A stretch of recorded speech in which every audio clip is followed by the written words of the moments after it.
Working on Chris's sister's PT Cruiser. We got a complaint of check engine light on and leaking transmission cooler lines. In order to get to the cooler lines, you gotta take this front grill off.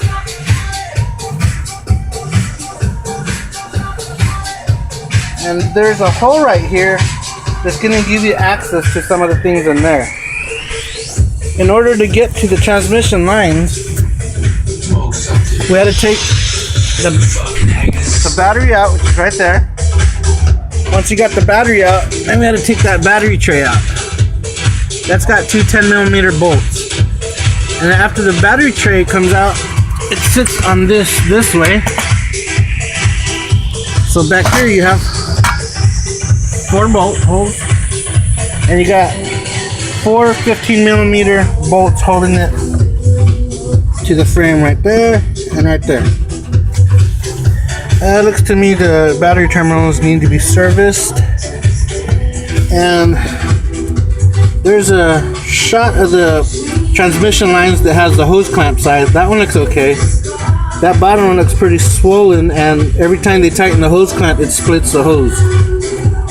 And these transmission lines connect here where I pulled those plastic washers back. And you can see right there in the slits, there's metal clip rings. There's one there, and then you can see it better here. When you take those clip rings out, these hoses will just pop right out. But there's O-rings in there that we're going to have to replace. So we're going to replace those 2 O-rings.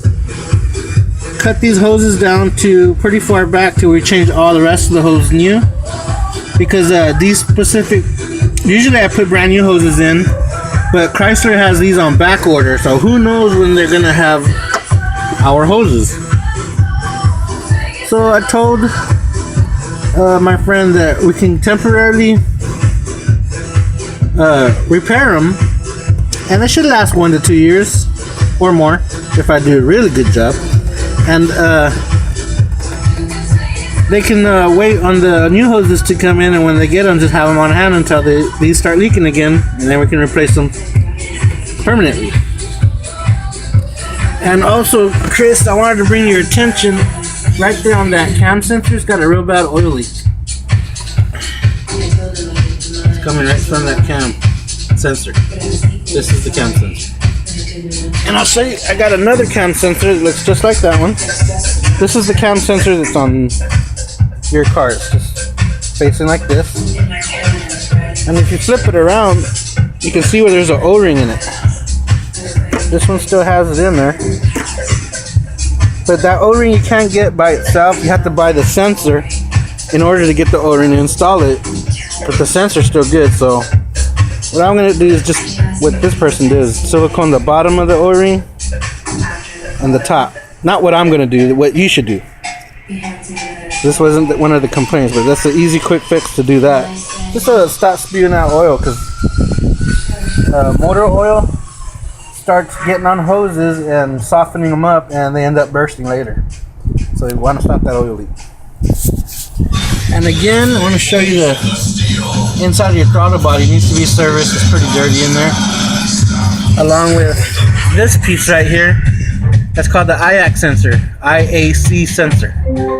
And that needs to come out and have it cleaned up and put back in. That's just part of a service. I'm just recommending it. You don't have to do it like, oh god, crap, I can't drive my car without that. No, you can drive it, just run kind of funny at low idle. So the air cleaner and stuff is over there on top of the truck. So what I'm going to do now is pull those lines off and do my thing, head over to AutoZone, pick up some replacement hose and adapters, and just splice everything together and fix the leak. But yeah, to get to those lines, you gotta take the grill off. So I hope this was informative. We're also gonna take these bolts off there and here. These right here on this is the connector for to shut the hood down. So we're gonna take that off there, and this whole core support is gonna come out. the radiator is going to lean back, which will allow me access to that temperature sensor that Chris was trying to get to. And hopefully the temperature sensor is just not connected. If it is connected, then I'm going to have to find a broken wire somewhere, and we'll get more into that later. So for now, that's what we're going to do, and I'll clue you in as soon as we're a little more into the project.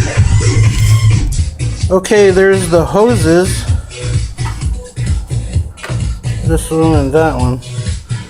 This one appears to be the one that keeps splitting. And you can see the crack right there where it's split, and it's going long ways of the hose instead of this way. So we just got to change the rubber on it. And that's about it. So we're going to go to AutoZone and get some replacement rubber hoses, clamps, and 2 adapters. We'll put new hose on that and go from there. Yeah, and I was just cleaning it up, and I seen that little notch in there. It's probably rubbing against something. So we're going to put some plastic coily tube like that blue stuff, so it doesn't rub into that. That's what happened last time. This one we're going to clean it up, see what's going on with that one. Okay, now we got them all put together. You can see where I put 2 hose clamps here and an adapter in the middle to link the 2 hoses together. And then we're going to wrap it with this to protect it. The reason why these get all eaten up is because where that battery sits, the battery drips down into the engine compartment and gets all over everything and eats plastic and rubber. So that's why it's being a pain in the butt.